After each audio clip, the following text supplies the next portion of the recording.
ng bayan, maasahan anumang panahon. Magandang araw po sa ating lahat. Narito na ang pinakahuling update sa magiging lagay ng ating panahon sa mga oras na ito at sa susunod na mga araw. Patuloy nating minomonitor ang bagong buong LPA o low pressure area sa West Philippine Sea. At ngayon ay nasa layong 305 kilometers kanluran ng Dagupan City sa bahagi ng Pangasinan. Sa kasalukuyan ay mataas na ang tsansa nitong lumakas bilang bagyo sa susunod na 24 oras. Ngunit kung makikita natin ay papalayo na rin ito sa ating bansa. Ibig sabihin nito, kung sakaling mabuo man ito sa loob ng ating area of responsibility, papangalanan ito bilang bagyong Jacinto. Ngunit sa ngayon ay mababa pa ang tsansa na mabuo ito sa ating PAR at sa mga susunod na oras o araw ay kikilos na ito papalayo sa ating bansa.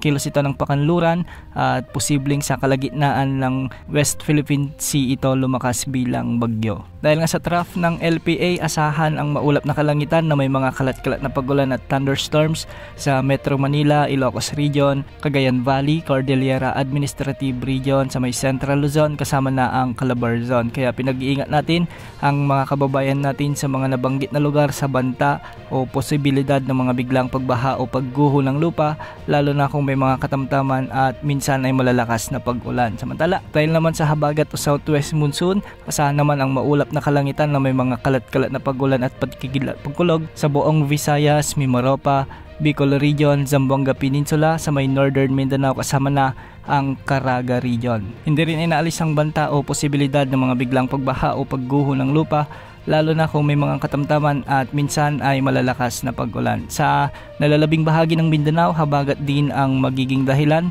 kung bakit magkakaroon ng bahagyang maulap hanggang sa maulap na kalangitan na may mga isolated rain showers and thunderstorms. Posible ang banta ng mga biglang pagbaha o pagguho ng lupa, lalo na kung may mga umiiral na severe thunderstorms. Medyo may kataasan ng mga pag-alon sa mga karagatang sakop sa kanlurang bahagi ng Southern Luzon ngayon dahil sa umiiral na habagat, dahil posibleng umabot ang mga pag-alon hanggang 2.8 meters. Sa may extreme Northern Luzon, posible naman ang mga pag-alon hanggang 2.1 meters. At sa nalalabing bahagi ng bansa ay posible ang mga pag-alon hanggang 1.5 meters. Sa kasalukuyan, may nakataas na weather advisory, heavy rainfall outlook dahil sa habagat, kaya posible ang banta ng mga pagbaha at pagguho ng lupa sa bahagi ng Occidental Mindoro, Palawan at Antique. Bukas, posible pa rin ang banta ng mga 50 hanggang 100 mm na pag-ulan sa Occidental Mindoro, Palawan, Antique at Iloilo. Yan muna ang latest sa lagay ng panahon. Ito po ang weather update ng bayan, maasahan anumang panahon.